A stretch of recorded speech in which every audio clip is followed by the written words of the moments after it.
కాలానికి అనుగుణంగా సాగు విధానంలో కూడా మార్పులొస్తున్నాయి. కానీ చాలా మంది రైతులు సాధారణ పద్ధతితోనే కూరగాయ నార్ల పెంపకం చేపడుతున్నారు. అయితే ప్రతికూల వాతావరణ పరిస్థితుల కారణంగా నారుమడుల్లో తెగుళ్ల తీవ్రత ఎక్కువై సరిపడా నారందిరాక తీవ్రంగా నష్టపోతున్నారు. ఈ సమస్య నుండి గట్టెక్కేందుకు షేడ్ నెట్లలో, ప్రోట్రేలలో నారు పెంచే అధునాతన విధానం రైతులకు చేయూతనిస్తుంది. ప్రతి విత్తనాన్ని మొలకగా మార్చి ఆరోగ్యకరమైన నారు పొందేందుకు తోడ్పడుతుంది. ప్రోట్రేలలో నారు పెంచే విధానం గురించి కరీంనగర్ జిల్లా జమ్మికుంట కృషి విజ్ఞాన కేంద్రం శాస్త్రవేత్త డాక్టర్ వేణుగోపాల్ ద్వారా తెలుసుకుందాం.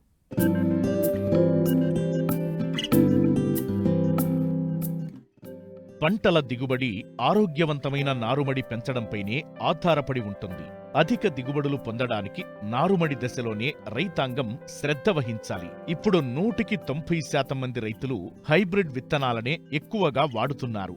వీటి ధర కూడా ఎక్కువగానే ఉంటుంది. కాబట్టి ప్రతి విత్తనాన్ని మొక్కగా మలిచేటట్లు చూసుకోవాలి. కానీ చాలా వరకు సంప్రదాయ పద్ధతిలోనే నారును పెంచుతున్నారు. దీనివల్ల ప్రతికూల పరిస్థితుల్లో చీడపీడలు ఆశించి నాణ్యమైన నారు అందక ఇటు పెట్టుబడి అటు సమయం వృధా అవుతోంది. ఈ సమస్య నుంచి బయటపడాలంటే షేడ్ నెట్ల కింద ప్రోట్రేలలో నారు పెంచే విధానం ఉత్తమమైన మార్గమని సూచిస్తున్నారు కరీంనగర్ జిల్లా జమ్మికుంట కృషి విజ్ఞాన కేంద్రం శాస్త్రవేత్తలు.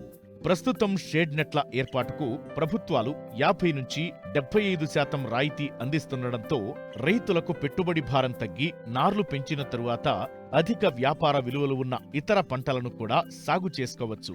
షేడ్ నెట్లలో నియంత్రిత వాతావరణం మధ్య నారు పెంపకం ఏ విధంగా పెంచాలో సూచిస్తున్నారు శాస్త్రవేత్త డాక్టర్ వేణుగోపాల్.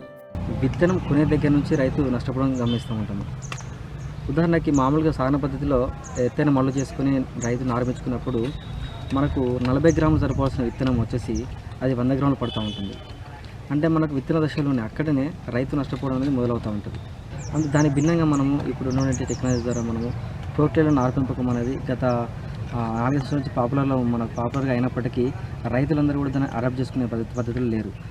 కాబట్టి ఏంటంటే మన కృషి విజ్ఞాన తరపున మేము ఇక్కడ నారు పెంచి మనం రైతులకు ఇవ్వడం జరుగుతూ ఉంది.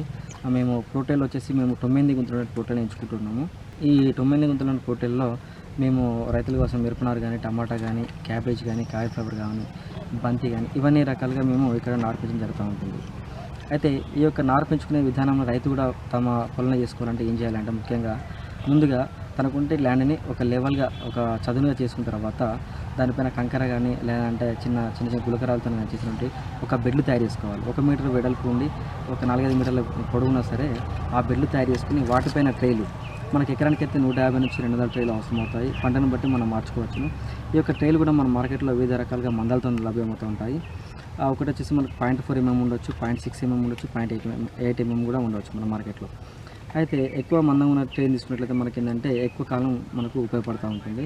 ఒక 8 నుంచి 10 సార్లైనా మనం నారునందులు పెంచుకోవచ్చు అనమాట. ప్రతిసారి పెంచుకున్న ప్రతిసారి మనము ఆ ట్రైలను ఎప్పుడు కూడా బ్లాటాక్స్తో కానీ బాఫిస్తో కానీ ఎప్పుడు కూడా శుభ్రం చేసుకున్నట్లయితే మనకు ఆ ట్రైల నుంచి వచ్చేటువంటి ఏమైనా శిలీంధ్రాలు కానీ ఆ మొక్కకు రాకుండా ఉంటాయి. కాబట్టి ఆ వాడిన ప్రతిసారి ఆ ట్రైలను మనము కడుక్కోవడం ఉత్తమం అనమాట.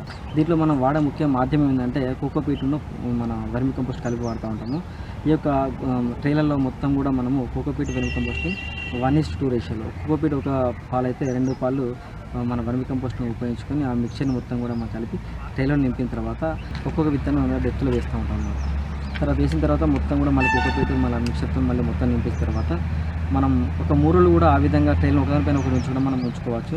ఒక 4 రోజుల తర్వాత మనం ట్రైల్ అంతా వరుసగా పెట్టేసుకొని కూడా మనము డైలీ రోజుకంటూ నీళ్లు పడుతున్నట్లయితే మనకు ఒక 4-5 రోజులలో మొలకలు వచ్చేస్తాయి. ఆ వచ్చిన మొలకల్ని కాపాడుకుంటూ ఉన్నట్లయితే మనకి ఏంటంటే ప్రతి ట్రైలో కూడా 9 మొక్కలు 100%గా మనకు వస్తే అవకాశం ఉంటుంది. రైతు అనేది మనకు ఈ యొక్క విత్తనం అనేది వేస్ట్ అవ్వకుండా మనం గమనించవచ్చును. సాధారణ పద్ధతిలో మనం నారును గమనించినట్లయితే ఏంటంటే ఆ మొక్కలు పీకినప్పుడు ఏంటంటే ఆ వేర్లతో సహా పీకినప్పుడు మొత్తం వేర్లు తెగిపోతూ ఉంటాయి. అవి మనం మేడ్ ఫీల్డ్లో తీసుకెళ్ళినప్పుడు ఆ వేర్లు తెగిపోయే అవకాశం ఉంటుంది. కాబట్టి అదే మన ఈ ట్రైలో నాటుకున్నప్పుడు ఏంటంటే మన నార ఏదైతుందో దాని వేర్లకు తగ్గట్టుగా కోకోపీట్ కానీ వెర్మి కంపోస్ట్ అలా అదే విధంగా అతుక్కొని ఉంటుంది. కాబట్టి ఆ యొక్క వేరు అనేది తెగిపోకుండా ఉంటుంది. కాబట్టి మనం మెయిన్ పొలం తీసుకున్నప్పుడు ఏంటంటే అది డైరెక్ట్గా బలంగా అతుక్కునే అవకాశం ఉంటుంది. కాబట్టి అంటే ఈ విధంగా రైతు అనేది మొట్టమొదటి విత్తన దశ నుంచి మన నారు పెంచుకునే దశలోనే మనకు నష్టం పోకుండా ఉండడానికి ఇది ఒక అవకాశం ఉంటుంది. అలాగే నారుని సాధారణ పద్ధతిలో అయితే ఎక్కువ రోజులు పడుతుంది నారు పీకాలంటే అదే యొక్క ట్రైలలో నాటుకున్నట్లయితే మనకు తక్కువ రోజులు 20 రోజుల్లోనే మనం నాటుకోవాల్సిన అవకాశం ఉంటుంది. మిర్చి అయితే 25 రోజులు నాటుకునే అవకాశం ఉంటుంది. అంటే పెట్టిన ప్రతి విత్తనం కూడా వేస్ట్ అవ్వకుండా ఉంటుంది అన్నమాట. ప్రోట్రేలలో పెంచడం ద్వారా మట్టితో సంబంధం ఉండదు కాబట్టి చీడపీడల బెడద తక్కువ. మందుల వినియోగం కూడా పెద్దగా ఉండదు. అక్కడక్కడ ఆకుముడత, లద్దె పురుగు కనబడితే శాస్త్రవేత్తల సూచనల మేరకు రసాయన మందులను పిచికారీ చేయాలి. సాధన పద్ధతిలో మనము తీసుకున్నట్లయితే ఆ యొక్క బెడ్ మనకైతే మడి తయారు చేస్తామో దాంట్లో ట్రైకోడర్మా విడి వేపపిండి రైతులు ఎక్కువ వాడరు కాబట్టి నారుకులు తెగులు ఎక్కువ వచ్చే అవకాశం ఉంది. ఆ యొక్క నారుకులు తెగులు అనేది దీంట్లో తక్కువ వస్తుంది. ఎందుకంటే దీంట్లో మనం మట్టి వాడట్లేము, ఓన్లీ కోకోపీటును వెనక కంపోస్ట్ వాడుతున్నాం కాబట్టి ఆ యొక్క నారుకులు తెగులు అనేది రాదు. ఈ ట్రీలలో ఎప్పుడైనా నారుకులు నేను గమనించినట్లయితే మనము బ్లాటెక్స్ అనే మందు మనకు కాప్లెక్స్ క్లోరైడ్ రూపంలో మనకు దొరుకుతూ ఉంటుంది.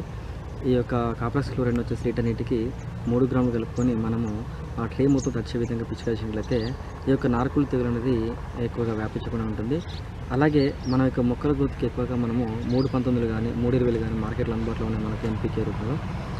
వాటిని కూడా మనము లీటర్కి 5 గ్రాములు అంటే పెరిగే మొక్క చిన్న మొక్కలు కాబట్టి లీటర్కి 5 గ్రాములు కలుపుకొని మనం పిచికాల్సినట్లయితే తొందరగా పెరిగే అవకాశం ఉంటుంది. ఈ యొక్క ముడత అనేది కొంచెం ముందుగా గమనించినట్లయితే మిరపలో కానీ ఏదైనా వంకాయలో కానీ గమనించినట్లయితే మనము బోరాన్ అనే మందుని 1 గ్రామ్ లీటర్ నీటి కలిపి పిచికేసినట్లయితే ఆ యొక్క ముడత అనేది కూడా తగ్గిపోయే అవకాశం ఎక్కువగా ఉంటుంది. కానీ మన పోటీలను ఆరంభిస్తున్నప్పుడు కూడా కొన్ని ప్రాబ్లమ్స్ మనకు ఫేస్ అవుతాము, మనం ఎదుర్కొంటూ ఉంటాము. దానిలో ముఖ్యంగా మనకు నల్లి ప్రాబ్లం ఉంటుంది, అలాగే త్రిప్స్ ప్రాబ్లం ఉంటుంది, అలాగే లద్దె పురుగు ప్రాబ్లం కూడా అప్పుడప్పుడు గమనిస్తూ ఉంటాము. దీనిలో భాగంగా మనకు ఆకుముడత కింది ముడత వచ్చినట్లయితే మనము మామూలుగా ఊమైట్ అనేది మనకు ప్రొపగేట్ మందు మనకు మార్కెట్లో దొరుకుతూ ఉంటుంది. అది 1 లీటర్ నీటికి 2 ml కలిపి మనము ఈ యొక్క నారు మీద స్ప్రే చేసినట్లయితే ఆ యొక్క కింది ముడత అనేది పోయే అవకాశం ఉంటుంది. అక్కడక్కడ లద్దె పురుగు మనకు ఉన్నటువంటి ఆ యొక్క సోర్సెస్ని బట్టి వచ్చినట్లయితే దానికి మనం ఏం చేస్తామంటే మనకు ఒక 5 కిలోల తవుడుని తీసుకొని 1/4 లీటర్ మోనోక్రోటోఫాస్ తీసుకొని 1/2 kg బెల్లం వరకు తీసుకొని ఆ మిక్చర్ని అంటే ఆ బెల్లాన్ని పానగించినట్టు బెల్లాన్ని మనం వాడినట్లయితే ఆ యొక్క మిక్చర్ని లడ్డుల మాదిరిగా కానీ లేదంటే అదే మనం పొడి అంటే పిండి లెక్క ఉన్నా కానీ సాయంత్రం వేళ మనం చల్లుకున్నట్టయితే ఆ పురుగు ఆ సాయంత్రం పూట తినేసి చనిపోయే అవకాశం ఉంటుంది. కాబట్టి మనం పైన మందు పిచికాల్సిన అవసరం లేకుండా ఉంటుంది. శాస్త్రవేత్తల సలహాలు, సూచనలు పాటించి శాస్త్రీయ పద్ధతిలో నారు పెంచి సాగు చేస్తే అన్ని విధాలుగా లాభదాయకంగా ఉంటుంది.